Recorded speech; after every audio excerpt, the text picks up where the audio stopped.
She was 16 when her grandmother dropped the glass. An ordinary evening. Dinner, quiet conversation, the TV murmuring in the next room. Nothing unusual. She was saying something, she doesn't remember what exactly, something about school or the weather, and then the sound of breaking glass. Sharp, unexpected. Her grandmother was standing in the middle of the kitchen. The glass lay at her feet. She didn't bend down to pick up the pieces, didn't apologize, just stood there and stared at her granddaughter, pale, with hands that trembled slightly. "The way you look at someone you thought was long dead," she asked. "Grandma, what happened?" Her grandmother didn't answer right away. She walked to the table, lowered herself heavily onto a chair, the way people sit when their legs stopped holding them, was silent for a moment, then said, quietly, almost to herself, "Those are her words, word for word. I haven't heard those words in 30 years. She didn't understand, asked again, "Whose words? What do you mean?" Her grandmother looked up at her, and then, for the first and last time in all 16 years, said what she had been keeping silent since the very beginning. Her great-grandmother died on a Friday evening, quietly, in her sleep, in her own bed. She had said goodbye to those who were with her, had said everything she wanted to say. She was born on a Monday morning. 3 days. 3 days between the last breath of one woman and the first cry of another. Her mother always said, "Just a coincidence." That's how it goes. One leaves, another arrives. Life goes on. Nothing special. Don't look for meaning where there isn't any. Her grandmother never said anything, but she looked, sometimes like this, long and carefully, as if searching for someone behind a familiar face, as if trying to make out something hidden deep inside. She had noticed this look since childhood, and each time felt something uncomfortable, unexplainable, as if someone was seeing through her, as if they knew something about her that she herself didn't know. Now she understood why. "You are her," her grandmother said. "You always were. I knew it from the very first day. The moment they brought you home, I looked at you and understood immediately. It's her. She came back." She laughed, nervously, at a loss, the way you laugh when you don't know what to do with what you just heard. Said, "Grandma, come on. It's just a phrase. I said it by accident. I must have heard it somewhere." Her grandmother didn't smile back. Only she knew that phrase. It was hers. Hers. Do you understand? I was with her for 40 years. I know every word she ever said. She said it when she sensed danger. Nobody else knew it. Nobody. Silence. The broken pieces were still on the floor. Nobody got up to sweep them. She looked at her grandmother and felt something cold slowly rising from somewhere inside. Not fear, something else. Something like recognition. As if the words she had just heard, she already knew them. Long ago. She just couldn't remember from where. That night she didn't sleep. She lay in the dark and thought, turned her grandmother's words over and over. Tried to find a rational explanation. She always looked for rational explanations. That was her nature. Could she have heard that phrase from her mother? No. Her mother had been surprised too. She had seen her face. Could she have read it somewhere? Also no. The phrase was too personal, too specific, not from any book. Where then? And then she started to remember. Not one memory, many. They came one after another, as if they had been waiting for exactly this moment, as if they had been lying somewhere inside all this time, neatly folded, patient, and had only now been given permission to come out. She was 5 years old. The family was driving through an unfamiliar city. She was looking out the car window and suddenly said, "Around that corner, there should be a square with a fountain." Her mother laughed. They had never been here before. How would you know? Around the corner was a square with a fountain. Her mother explained it later. A lucky guess. Children sometimes guess things. She was 7. She found an old photograph in a drawer. Unfamiliar people, unfamiliar place. She pointed to one of the women and said a name. A full name, first name and middle name.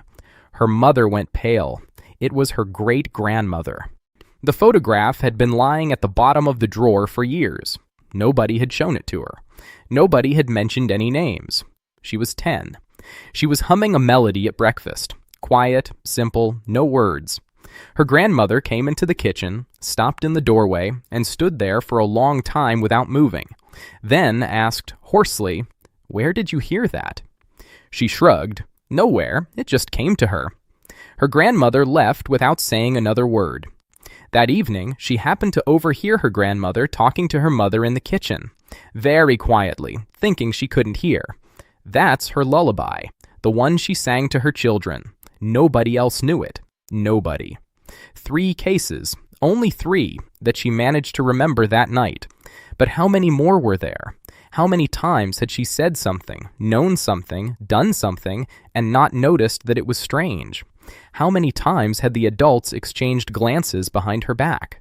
How many times had her grandmother left the room so as not to show her face? In the morning, she went back to her grandmother. She was sitting in the kitchen with a cup of tea, not drinking it, just holding it. She looked up when she walked in, had been waiting, knew she would come. She sat across from her, asked only one thing: "Tell me about her." And her grandmother told her. Her great-grandmother's name was Anna. She was the oldest in the family, one of those people who were born already grown up, already responsible, already knowing that something important rests on them. Never complained, never asked for anything, just knew what to do, always. And she knew something else. Not always, not every day, but sometimes. Something would rise from inside, a premonition, a feeling, almost physical. When someone close to her was in danger, she felt it in advance. A day ahead, 2 days, sometimes a week. She couldn't explain how. She just knew, and she warned them. In her own way, not directly, not frighteningly, a phrase, a word, sometimes just a look. Those who understood listened. Those who didn't understand regretted it later. Her grandmother was her youngest daughter. She had seen this since childhood, had seen how her mother stopped her father before a trip, and then it turned out there had been a rock slide on that road. How she wouldn't let her brother go to the river, and then it turned out 2 people had drowned there that day.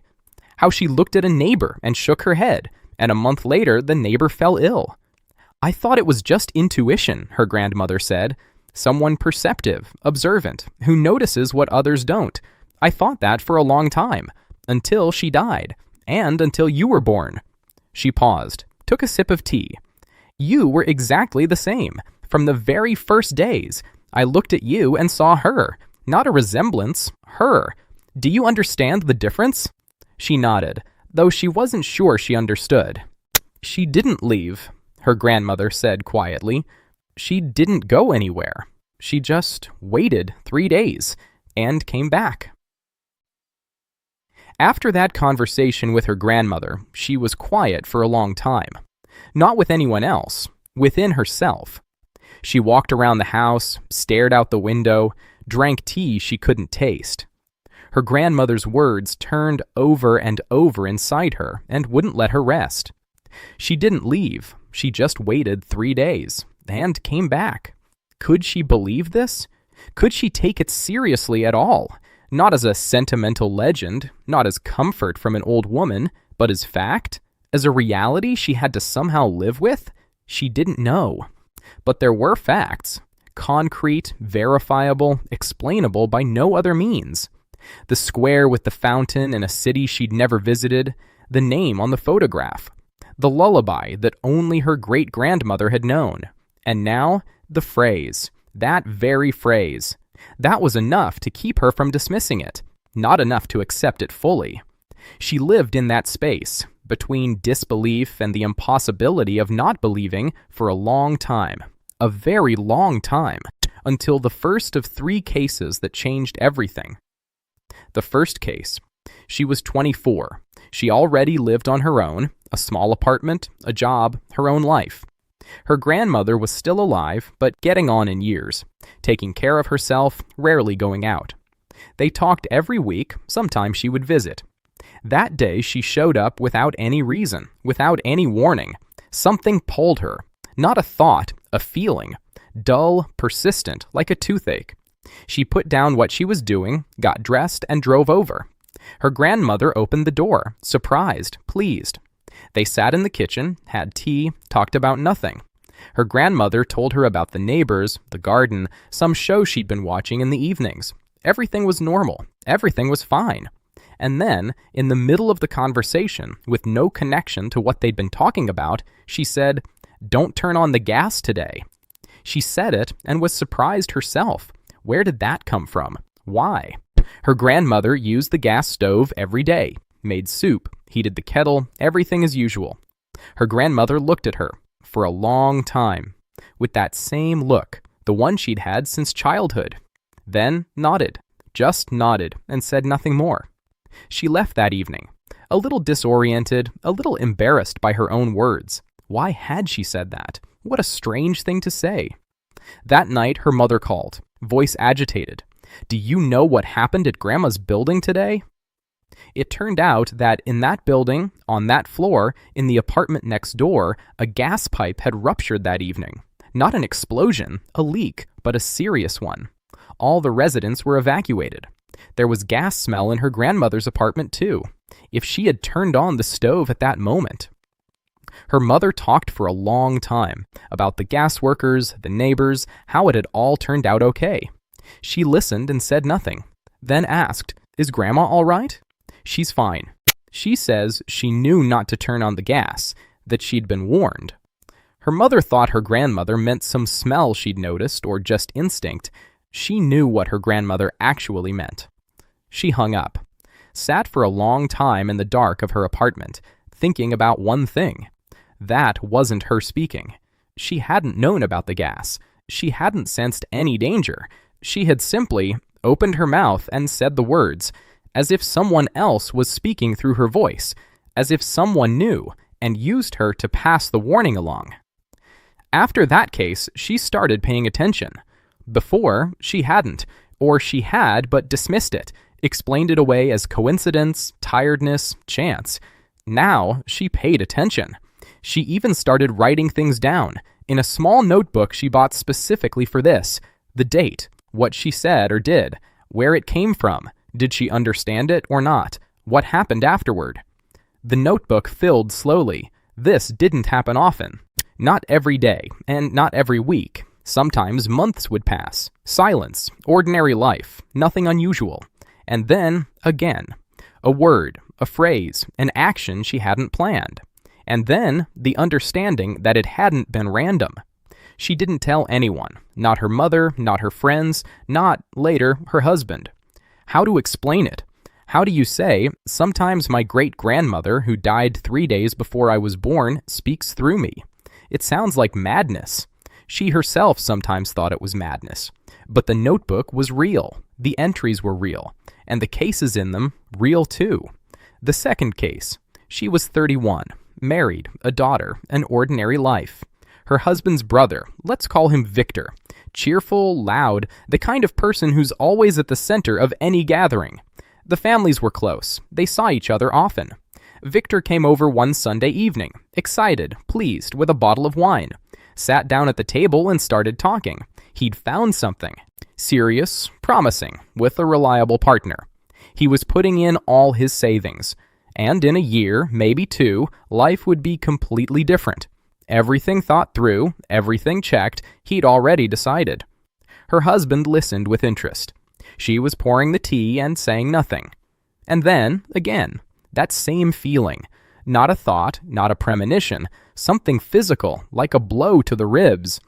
She put the cup down on the table, looked at Victor, and said, quietly, almost apologetically, "Vic, don't rush. Wait at least a month before you sign anything." Victor laughed. Her husband looked at her strangely. She herself didn't understand why she'd said it. Victor didn't listen. 2 weeks later, he signed the contract, transferred the money. 3 months later, the company folded. The partner disappeared. The money, too. Victor called them that night, confused, devastated. Her husband talked to him for a long time, tried to calm him down, then hung up and looked at her. Asked, "Did you know?" She shook her head. No, she hadn't known. She just said it. Her husband was quiet for a long time. Then said softly, "You say things sometimes, strange things, I notice." She didn't answer.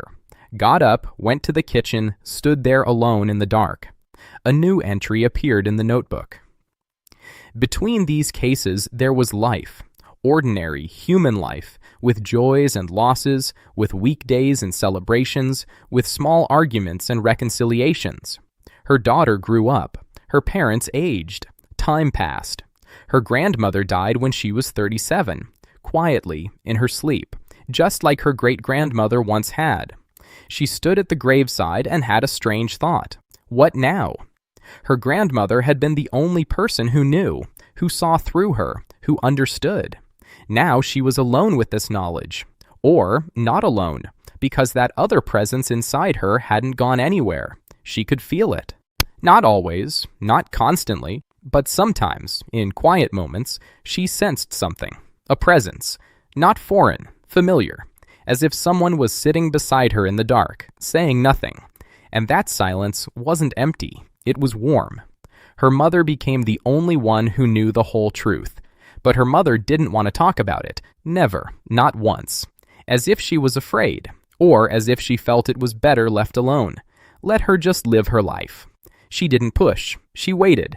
And eventually, her patience paid off. The third case. She was 41. Her daughter had grown up, was living her own life. They saw each other often. Her daughter was close, open, told her everything.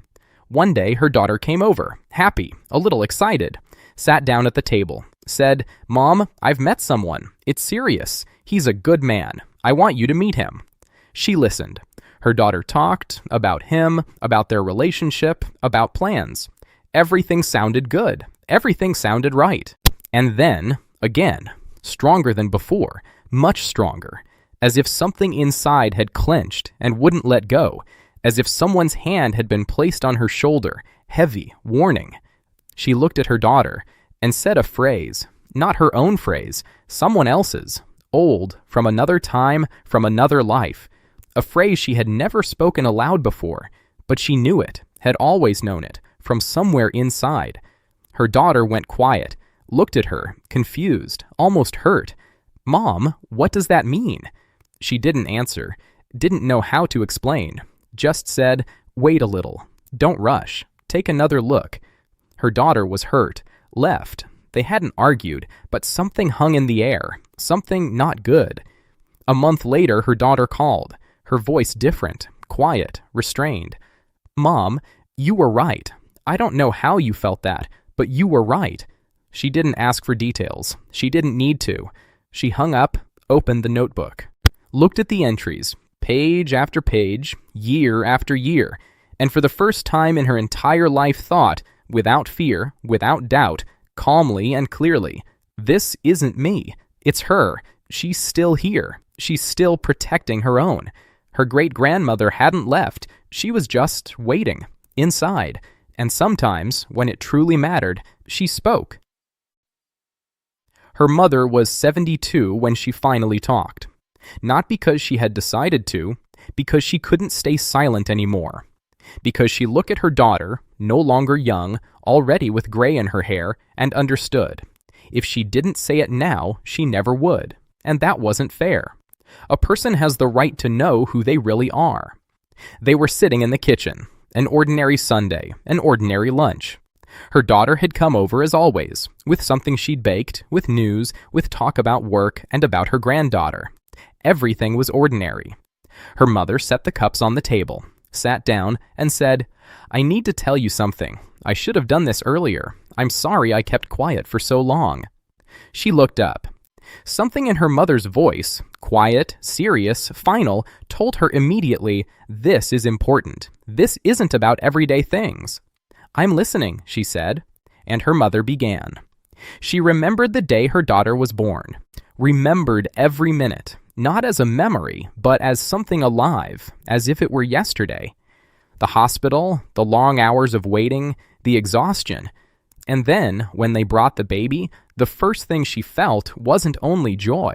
There was something else. She looked at the newborn and felt something familiar, something she had already seen. Not the face, all newborns look alike. something else.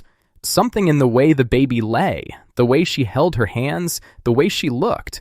Already in the very first minutes, not yet understanding anything, looked with a gaze that was somehow too aware. She pushed the thought away, told herself, "You're tired, you were nervous, you're imagining things." But then her grandmother came. Her grandmother walked into the room, went to the crib, leaned over the baby, looked for a long time, then straightened up, and her mother saw that she had tears in her eyes. Not happy tears, different ones. "Mom, what happened?" she asked. Her grandmother shook her head, said only, "She came back," and left. They didn't talk about it again that day, but her mother thought about it all night, lying in the hospital room listening to the newborn breathe. Thought about the one who had died 3 days before. Thought about those 3 days between death and birth. Thought about her grandmother's expression. And gradually, slowly, reluctantly, like someone who doesn't want to believe what they're seeing, she began to understand. She grew up, and her mother watched. Not deliberately, not like a researcher. She simply looked at her daughter and sometimes saw something she couldn't explain. A gesture that didn't belong to her. An intonation from another time. The way she held a cup with both hands at a specific angle, exactly the way her great-grandmother had held it. Her mother saw this and each time felt something cold in her chest. She didn't tell anyone. Her husband? No. Her friends? No. Even her grandmother, she tried not to bring it up with too often. She already knew. Why stir things up? She stayed quiet. Thought, she'll grow up, it'll pass. These are just coincidences. Children sometimes resemble distant relatives, in appearance, in habits, in character. Science explains it. Genetics, heredity, all perfectly logical and rational. But genetics doesn't explain knowing someone else's words. Genetics doesn't explain unfamiliar cities. Genetics doesn't explain a lullaby that nobody had sung aloud for 20 years. Her mother knew this, and stayed quiet, because she didn't know what to say, because she was afraid, if she told the truth, then what? How would her daughter live with that knowledge? How would it change her? Better to let her just live. Better to let her not know. That's what her mother thought, for a long time, for many years, until it became clear that staying silent was no longer possible.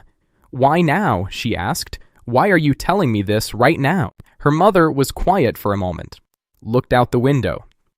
"Because I saw you say it to Katie." Katie was her granddaughter, her daughter.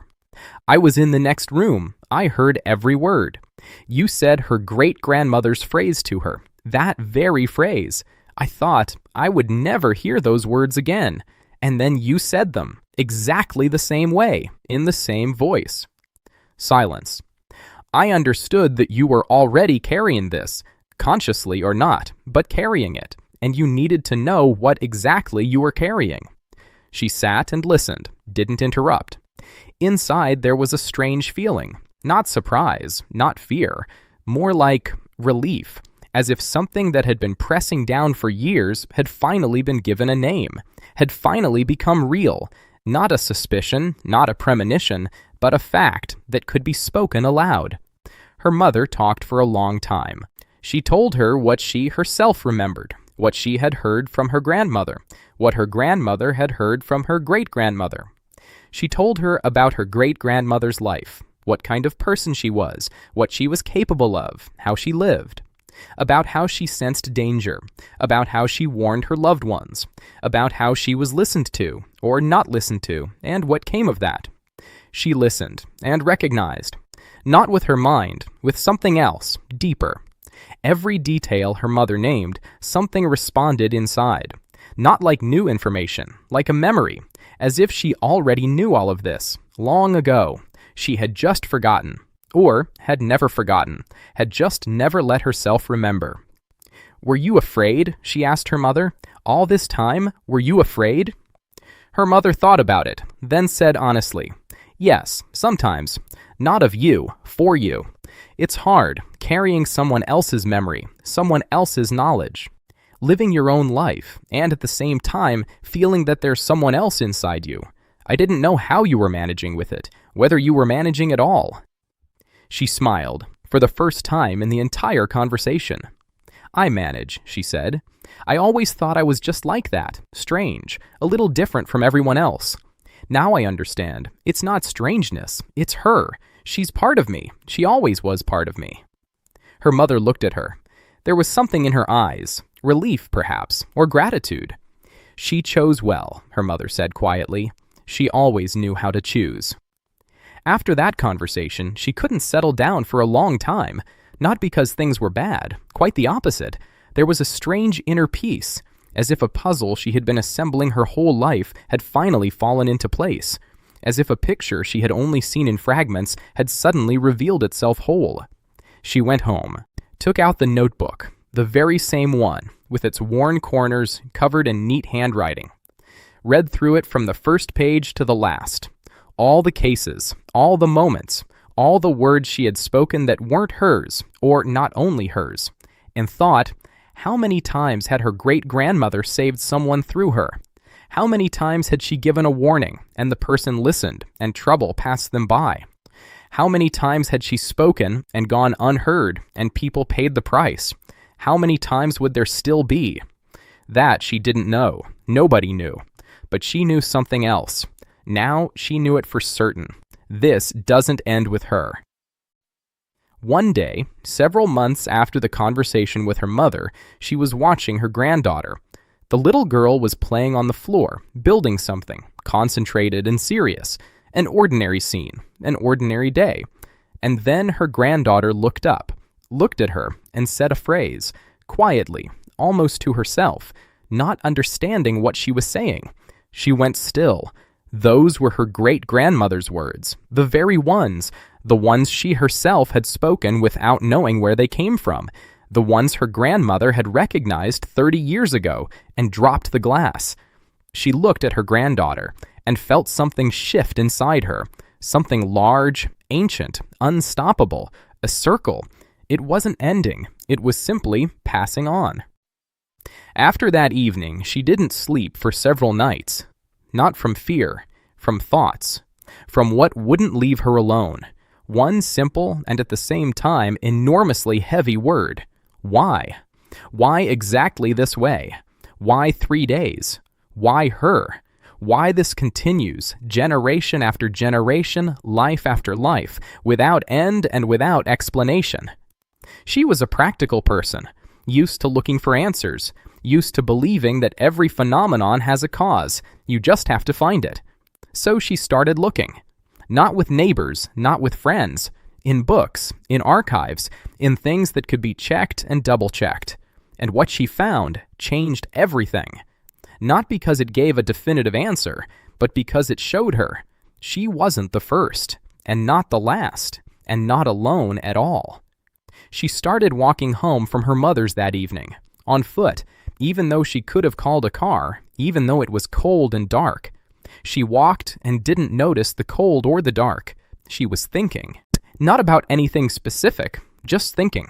Her mind working on its own, without her involvement, going through everything that had accumulated over more than 40 years. Like an archivist who has finally been given permission to sort through a backlog. At home, she didn't go to bed. She made tea, sat down at the table, took out that notebook, worn, with bent corners, covered in small, neat handwriting, opened the first page, and began to read, slowly, from the very beginning. The first entry, she was 24. The gas, her grandmother. That night, she sat in the dark of her apartment, unable to understand what had happened. She remembered that feeling, as if someone else was speaking through her voice. At the time, it had frightened her. Now, a different feeling. Not fear, something more like gratitude. She turned the page, the second entry, then the third, the fourth.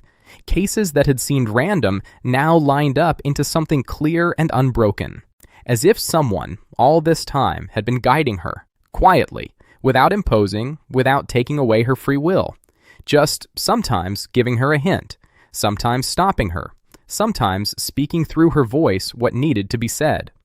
She read to the last page, closed the notebook, put it on the table. Outside it was deep night, quiet, dark, windless. The city was asleep. She sat and thought about something she had never let herself think all the way through before. She had always stopped halfway. It was frightening to think it to the end, frightening to accept it fully. Now she thought it through. Her whole life, someone else had lived inside her. Not a stranger, her own. Not hostile, protecting. A woman who had died before she was born and who hadn't been able to fully leave because she wasn't finished, because those she loved were still alive, because her family still needed protection, and she had come back, 3 days later, into a new body, with the same memory, the same knowledge, the same love for people she remembered from her previous life, and who her new body hadn't yet had time to love. But it did. In time, it did. Because they were hers. They had always been hers. She thought about her grandmother, about the way she had looked at her since childhood, with that particular expression. How much was in it? Not just love for a granddaughter, something more. Recognition, the joy of reunion, and at the same time, something like relief. As if her grandmother had spent her whole life waiting. Will she come back? And she did come back, and her grandmother had finally exhaled. She thought about her mother, about how she had kept quiet for 40 years, had carried this alone, after her grandmother's death, entirely alone, had seen her daughter every day, had noticed everything, and stayed quiet, out of love, out of fear of causing harm, out of the wish that her daughter would simply live, just live, without this weight, without this knowledge. But the weight was there. From birth, it was there, just without a name. Now it had a name. She thought about her great-grandmother, not as an abstraction, as a real person. A woman who was born long ago, in another time, had lived her life, with all its joys and losses, with love and pain, with those she loved and those she lost. A woman who could sense danger and warned her people, who was listened to, or not listened to, who paid for her knowledge with loneliness, because people like that are always a little lonely. They see others clearly, but they themselves see too much. That's not always easy. And then she died, on a Friday evening, quietly, in her sleep. But she didn't leave. She waited 3 days, and came back, into a newborn girl, into her own great-granddaughter. Came back with the same ability, the same knowledge, the same mark on her wrist. Why? What for? For them. For those she had loved. For the family that continued, and that still needed protection. It was her choice. A conscious one, if you believed what she now knew. The soul chooses for itself, whether to return or not, to whom, when. Her great-grandmother chose to return, chose this family, this home, this body, chose her. She sat at the table until dawn. She didn't cry, though something stood inside her, warm and heavy at the same time. She just sat, thought, felt. When the sky outside began to lighten, she got up, washed her cup, put the notebook away, and understood something simple. So simple it was almost strange. How had she not understood it before? She had never been alone. Not a single day in her life. She had never been alone. There had always been someone. Quiet, invisible, inside, but there. Always. And this was not frightening. This was a gift. It was then that she decided to look, not because she doubted, there were no more doubts, but because she wanted to understand. Was it only in her family? Was it only them? Or was this something larger? She opened her laptop and started reading. She began with a simple question. Are there other cultures, other peoples, anywhere in the world with something similar to what had been happening in her family? The answer came quickly, and it was yes. A loud, many-voiced yes from every corner of the earth. The Ugric peoples, the Khanty and Mansi of northern Russia, had believed this for thousands of years. Not as a fairy tale, not as a beautiful metaphor, as fact. Documented, described, recorded by researchers. The soul of a deceased relative returns to a newborn within the same family line. It chooses for itself who, when, how much time to wait. And it returns, with memory, with knowledge, with the same habits and the same abilities it carried in its previous life. She read and felt something inside respond, recognize, as if this had been written about her. But that was only one people, she kept reading. The Inuit, the peoples of Alaska and Greenland, those who lived at the edge of the world in conditions that seem incompatible with life. They knew too. They believed, and not just believed, but built an entire system around this knowledge. When someone was born into a family, they watched carefully. They looked for signs, a gesture, a look, a word, something that might indicate who had returned. Who among those who had left had come back into the world? When they found it, they gave the child the name of the deceased. Not in honor of them, their name, because it was them, the same person, just in a new body. The Native Americans, dozens of tribes, different traditions, different languages, but one and the same idea, which sounds through all the differences like a single voice. The soul of an ancestor returns to the family, doesn't leave forever, returns, to protect, to remember, to pass on the knowledge that cannot be lost. The Jewish tradition, an ancient concept, Gilgal, the transmigration of souls. Not into strangers' bodies, into one's own family.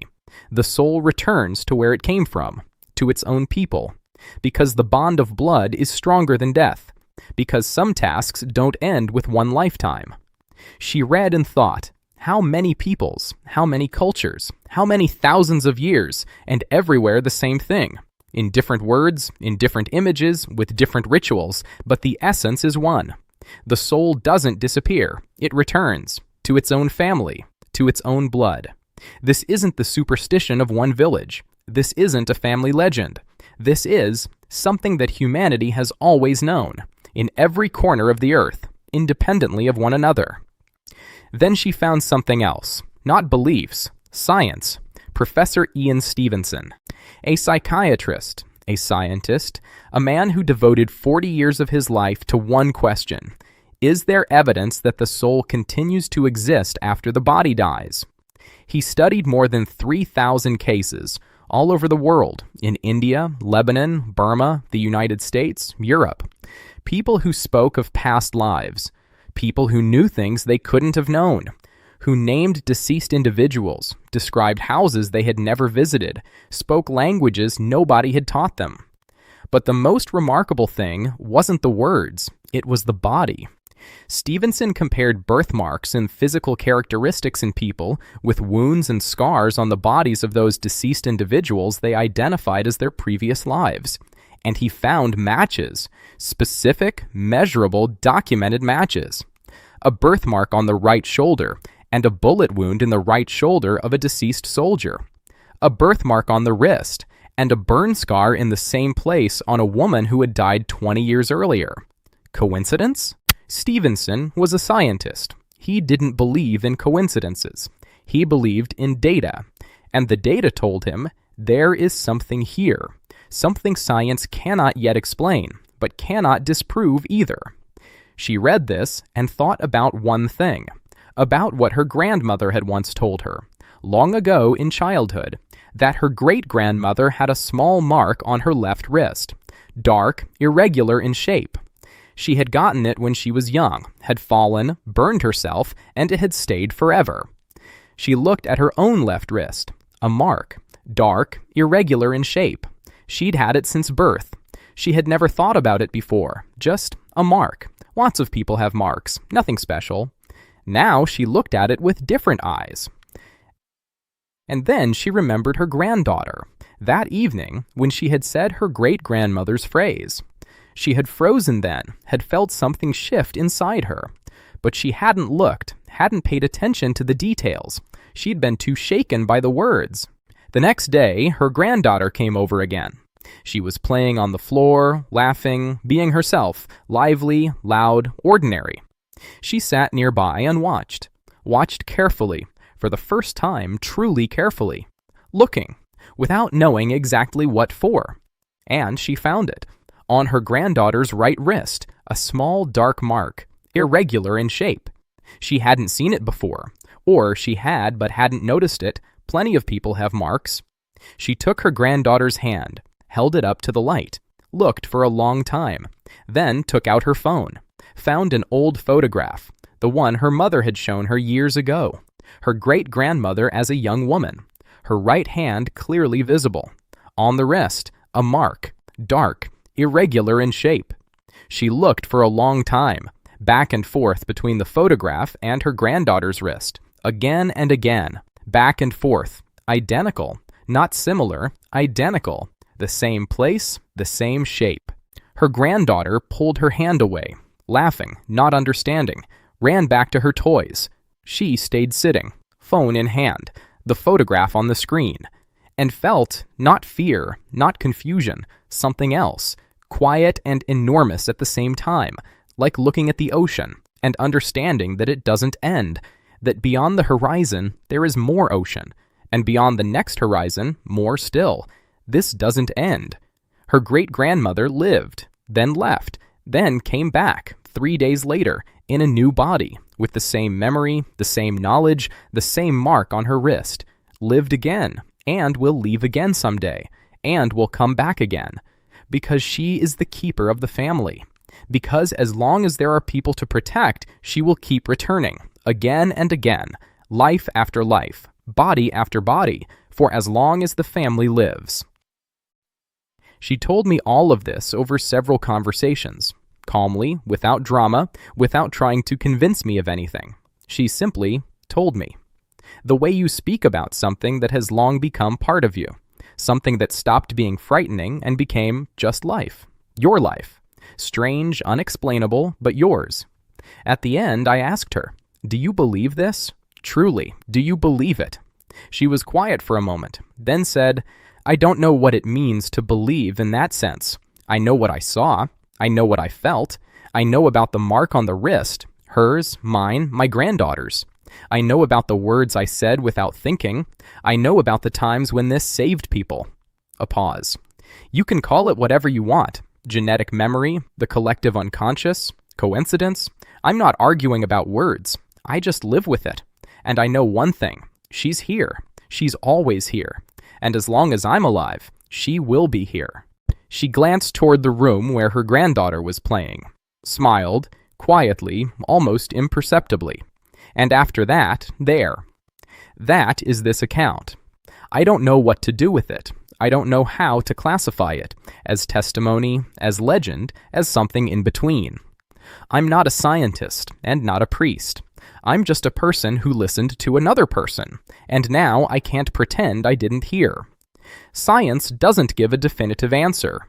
Stevenson devoted 40 years of his life to this. 40 years, 3,000 cases, mountains of documentation, and the question still remains open. Not because the data is insufficient, but because the data points somewhere science doesn't yet know how to look. The Obrigk peoples knew, the Inuit knew, the Native Americans knew, the Jewish people knew, the ancient Greeks, Pythagoras, Plato, Socrates knew, African peoples knew. The peoples of India knew for thousands of years, and built around this knowledge an entire philosophy, an entire system for understanding life and death. All of them lived in different corners of the earth, never met, spoke different languages, believed in different gods, but arrived at the same thing. That cannot be coincidence. When thousands of people in thousands of different places over thousands of years, independently of each other, arrive at the same idea, that is not superstition. That is something humanity knows, deeply, at a level older than any religion and any science, at a level that doesn't need proof, because it is itself the proof. And here is what I think. Maybe we are asking the wrong question. We ask, does this exist? Is it proven? Can it be measured? But the right question is different. Why did so many people, different people, far apart from each other, connected by nothing except a common human nature, feel the same thing? Why, generation after generation, culture after culture, did this knowledge pass on, quiet, resilient, indestructible? Why could it not be eradicated by wars, by religions, by science, by progress? Because it is the truth. Not the kind of truth you can put on a table and measure with a ruler. A different truth, the kind you feel inside and cannot explain but cannot deny either. The woman who told me this account wasn't looking for recognition, didn't need anyone to believe her. She simply told what she knew, what she had carried inside her whole life. And at the end of our conversation, she said one phrase, simple, quiet. "I'm not afraid of dying. I know I'll come back to my own people, the way she came back to me." I had nothing to say to that. Maybe nothing needed to be said. Some things don't require an answer. They require silence, and for you to simply allow them to exist. Allow them.